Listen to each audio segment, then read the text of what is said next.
What's up guys, and welcome back to another video. Today we're going to be talking about Final Fantasy VII Rebirth. Now, I want to start with a slight warning. This is going to be a bit of a spoiler review. Now, I don't usually do that, but this game has kind of been covered front to back. And the truth is, because of the way my channel works, I get to games later, and I'm not often going to have a review before the game, comes out. And so I feel like I can't add a lot to the conversation unless I have at least a little bit of wiggle room to explore some of the themes and the things that happen. So I guess I'm kind of giving a forewarning now that going forward, and I'll still talk about it each video, but that there's going to be slight spoilers in these videos. Now again, I don't mean I'm going to completely spoil the main story and the plot and all that. No, but I will bring in stories of things that happen in the game. So if that is something that concerns you, I totally get it. You're going to play the game or whatever. Go play the game, enjoy it, and then come back. And then we can have a conversation. You can decide whether you agree with me or you felt different or whatever. Yeah, so I just want to talk about a few of those plot points, a few, some character relationship stuff, side quests, that kind of thing, to kind of bring in, why I feel the way I do. So if you either have already played the game or you don't plan on playing it at all, stick around and let's have a conversation. Thank you for watching, and make sure you do all that YouTube stuff. I don't know that I'll want to say that by the time this video is over. I think I'll kind of be done. So, like, subscribe, all that good stuff, and let's get going. The reunion, when worlds merge. Good, Aerith. Pray. What happened to this place? The world's ending. That's what everyone's saying. Aerith! Aerith! Cloud! Now! Cloud! Cloud! Cloud! She needs you. Go. What do you even say about a game like this? For many, this is something that they've dreamed about since 1997. A fully realized version of a game that changed the way video games would impact people forever. I'm not saying Final Fantasy VII was the first RPG, nor was it the first game to really affect people, but it was certainly the first to do so on this kind of scale. I remember seeing ads like on billboards for this game. That was unheard of at that point. In magazines, in newspapers, I think it was even on cereal boxes or something before. I was only around 10 or so when Final Fantasy VII first released, but I was already deep in love with this series. I played the very first Final Fantasy, and I loved picking my characters and making, their classes and stuff, but it actually was way too hard for that age and time for me. But then Final Fantasy II came out, which of course we now know was Final Fantasy IV, but for us it came out as 2 on the SNES. I absolutely fell in love with that game and the stories it told with Cecil and Rose, Rydia and Kain, Palom and Porom. I mean, just incredible characters and storytelling. It fundamentally changed the way that I saw video games.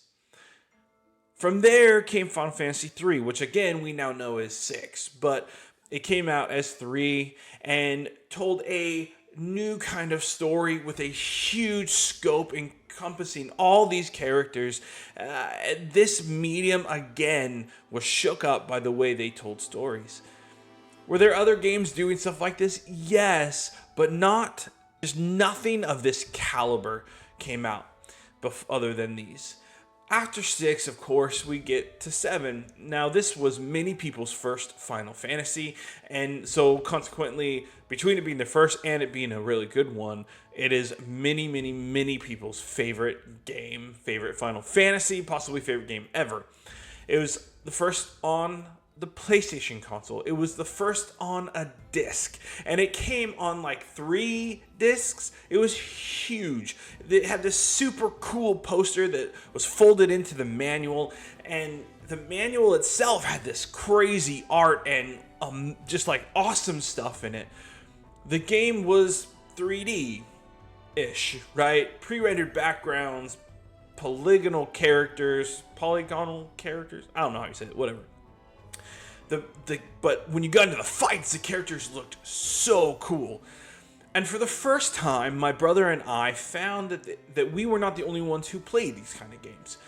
We could talk about it with people. Friends that we knew were also playing this game. And we talk about secrets and things that happened and ways to get to, the secret weapons and how to find special materia or how to raise chocobos, however the heck you say that. I think they're saying chocobo, but whatever. We used to call them chocobos. It doesn't even make sense phonetically, but that's what we used to call them. So it's kind of hard for me to change my mindset, right? But chocobos, whatever. Most of our friends were playing this game.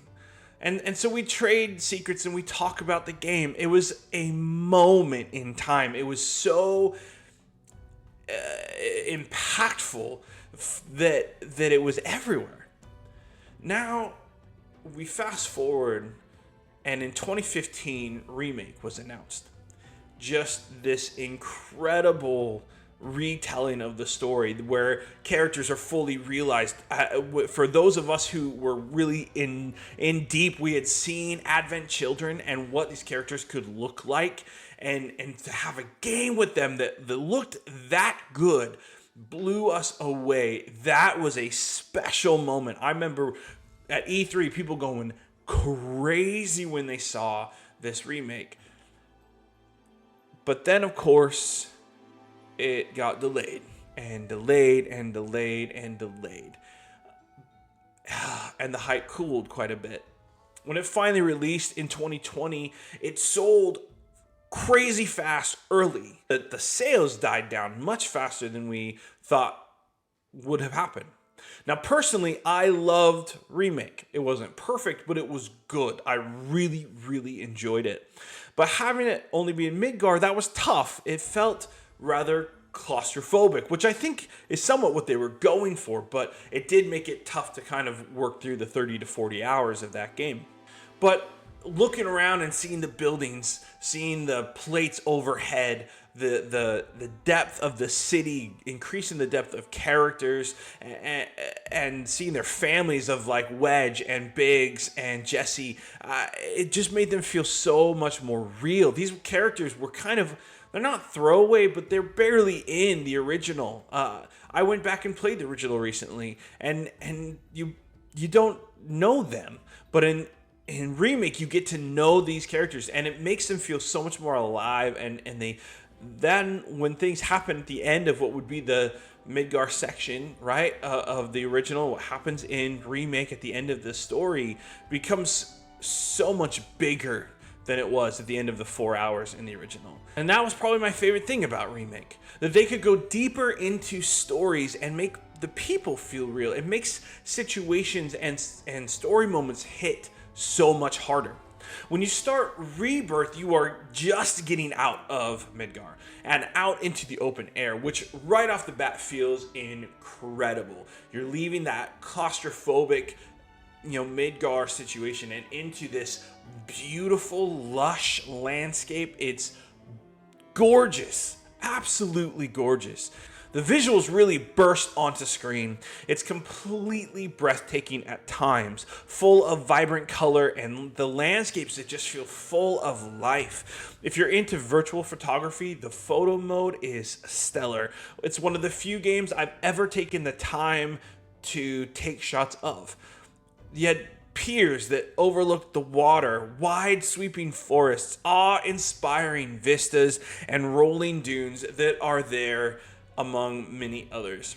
I could gush for days about the visuals, though of course there are moments where some things don't look great. Sometimes the character models can look really stiff. Sometimes the foliage might seem off. There's a bit of pop in here and there, but none of that ever bothered me because it looked so good together. The game as a whole just looked amazing. But let's go ahead and move on from the visuals, yeah? Today, I actually want to start with gameplay as opposed to story, though I do have a lot to say about that, so we will get back to it. The gameplay in Rebirth fills me with a sense of awe and almost unbelief. It amazes me that anyone, any team, would have this much dedication, this much passion, this much love for something, that they would put in the amount of stuff that is in this game.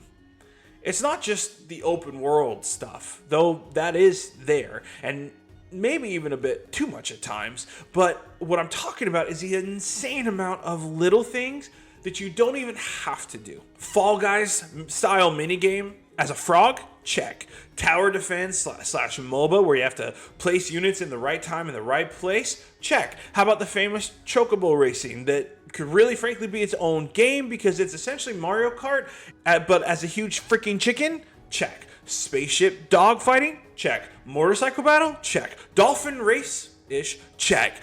Battle arena? Check. Boxing? Check. And on and on and on. There's so much.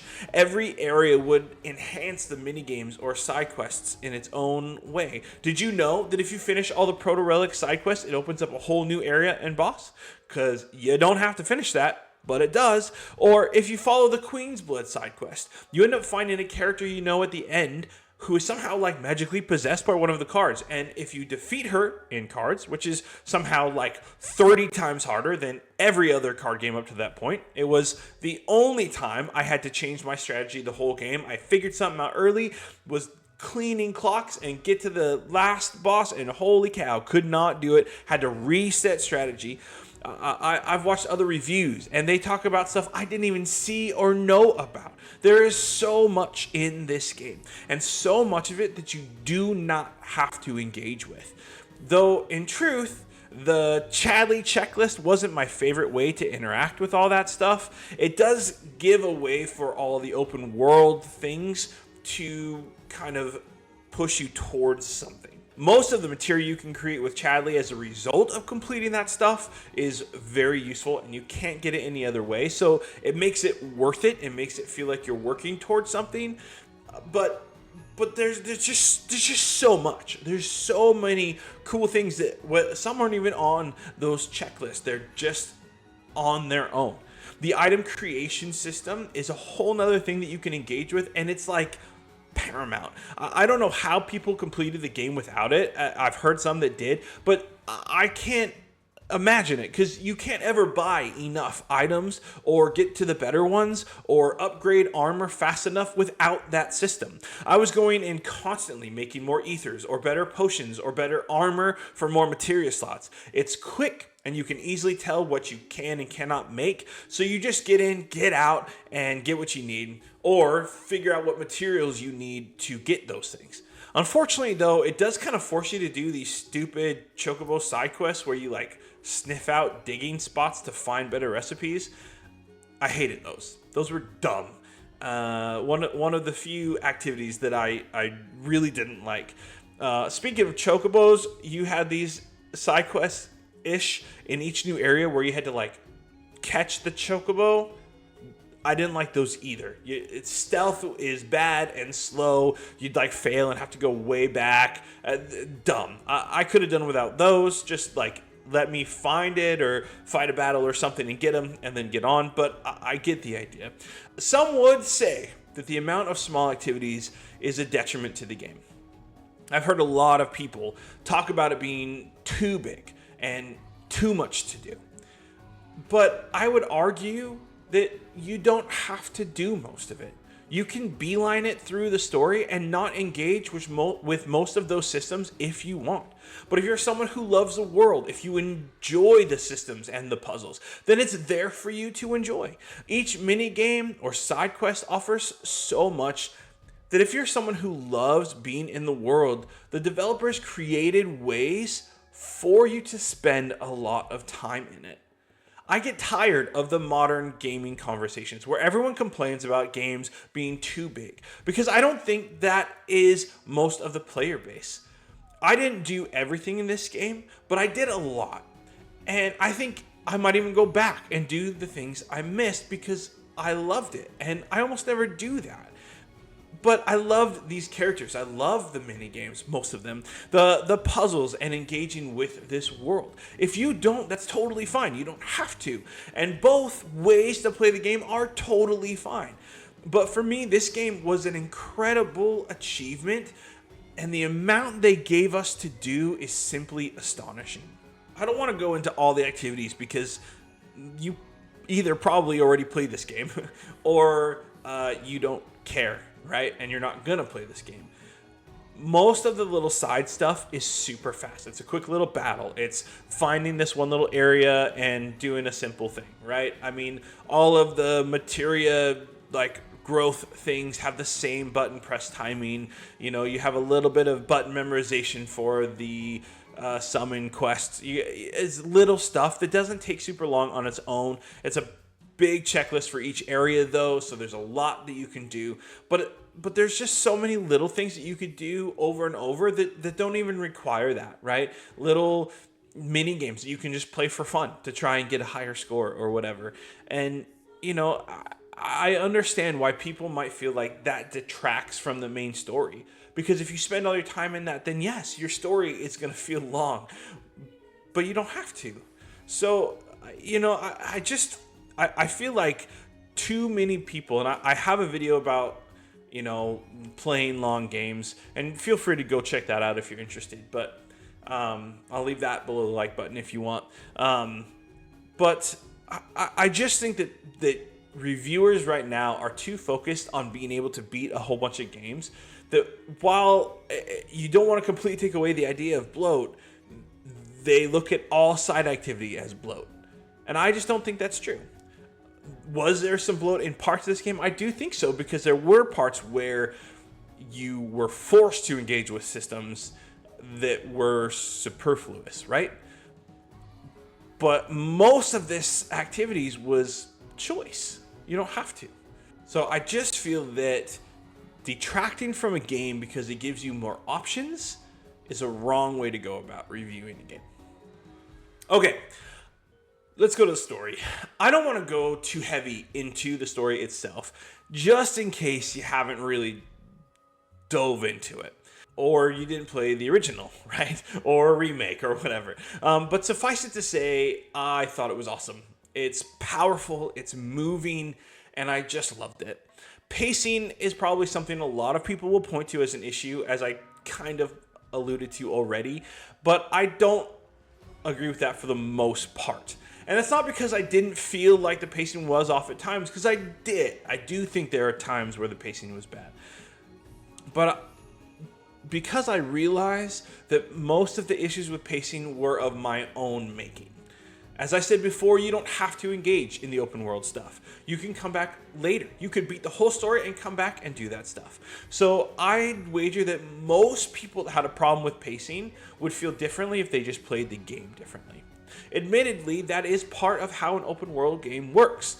And if people are not liking that formula, that is totally fair, but that's not a problem with the game, that's a problem with the reviewer.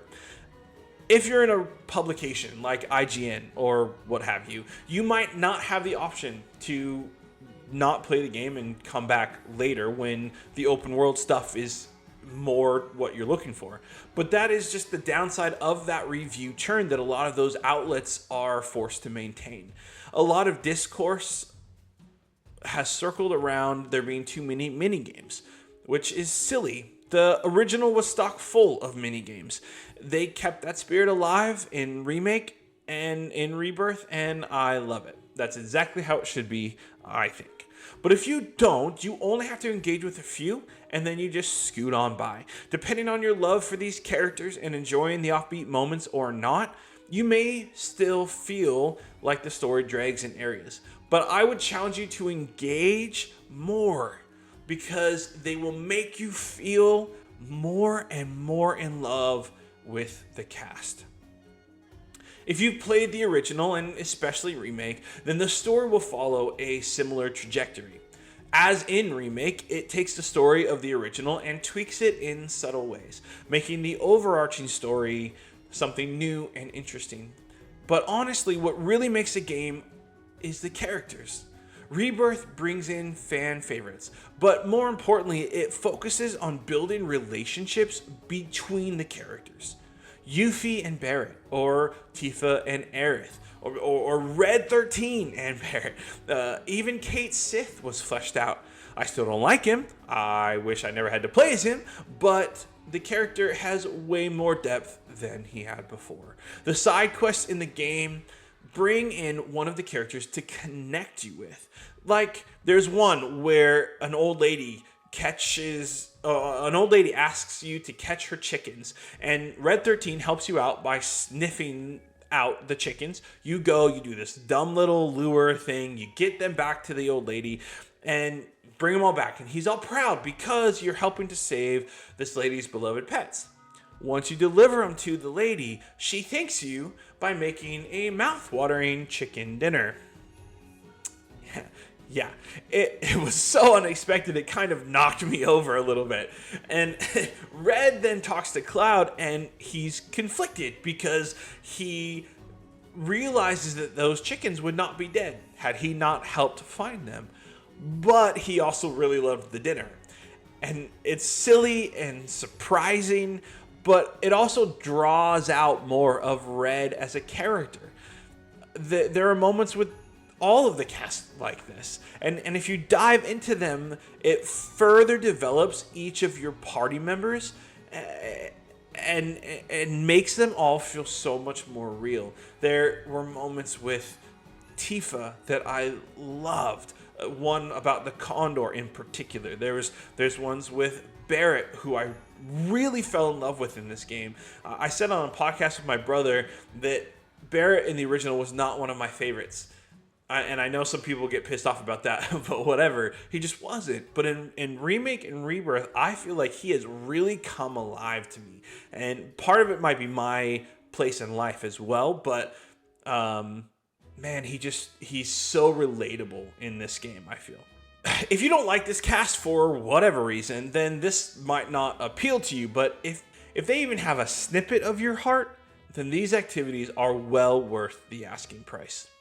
Aside from the main cast, Sephiroth feels menacing and tense. The head honchos at Shinra feel totally evil and you hate them. Hojo is deplorable, making you want to wring his leathery neck. And the undercurrent with Cloud and his mental issues is handled impeccably.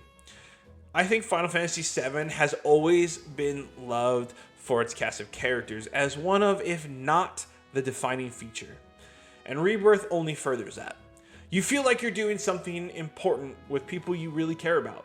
It's pretty special. The cast, as I have alluded to already, is where everything hit for me. Coming from a background of playing the original and remake, I already have an affinity for these characters. I would bet that if you at least played remake, then you do too. I will note though, if you haven't played the Yuffie DLC in remake, then Yuffie will feel like flat and uninteresting. So make sure you play that first.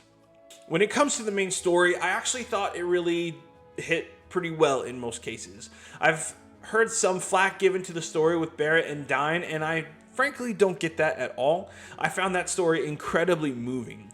Barrett struggling over his past and what to do with the future is a real bright spot in the story. I thought Cosmo Canyon was fantastic. Temple of the Ancients was intimidating, just as it should be. Gold Saucer was equal parts fun and stupid. The team was just really hitting when they went through the story campaign for Rebirth. I don't have much more to say on this because I feel it's just something you should experience. And, going through all the little details, it just doesn't, it hits as a whole, I, for the most part, loved it. A few places I felt like they could have trimmed the fat or shored up some of the looser ends, but really just kind of loved it. So look, this game isn't perfect. Sometimes the graphical quality would tank just randomly. Some of the mini games were dull, like using Aerith to fight a bunch of Cactuars. Some story moments would drag. Some maps were just awful to navigate. Looking at you, Gongaga. But the overall package is just so stellar that I have a hard time focusing on any of the negative stuff, because as a whole, it's just so dang good. The music is among the best I've ever heard, which makes sense as it comes from an original that already was marked as having some of the best music of all time. That said, it can be stupidly difficult to take a beloved OST and not just copy, but add, supplement, and even improve on. But that's what they did in Rebirth. And I can't say enough good things about it. The combat is really strong, but there are times where I felt like it dragged. Sometimes I would follow the steps I got from using sense, and they still would take forever to stagger or kill. I loved many of the boss fights, but sometimes you would pound and pound and pound away doing the combos and the magic type and all the stuff to build that stagger meter, and then right as you get there, the boss changes phases and completely resets the stagger gauge. Stupid. Other times I felt like I didn't have the wrong move. I just disintegrated everything. The sphere grid-like thing-ish is utterly useless. Completely worthless. It's stupid. It's a total waste of time. That was probably my least favorite part about Rebirth. You have a whole section in your menu for leveling up your weapon, and it's completely worthless. Don't do anything in there. But I could probably play the game again next year, and the year after that, and maybe the year after that, and enjoy it just as much. It's simply that well made. I still struggle to feel like I'm adding much to this conversation, but I also don't feel right leaving this one without a video. I truly loved this game, faults and all, and cannot tell you how excited I am for the continuation of this saga. I'm looking forward to Square nailing me with some sort of, trilogy master edition that has all 3 games and all DLC and such. And I will be a sucker who buys it even though I already own the games. I just love it. But that's about all I have for Final Fantasy VII Rebirth. I know there are things I've missed, and I'll probably smack myself later because there'll be some silly obvious thing that I should have said. But for now, I think I'll be satisfied knowing that I put something out to talk about this truly amazing experience. I hope you enjoyed the video, and I hope you enjoy the game. As always, thank you so much for watching. I'll see you next time.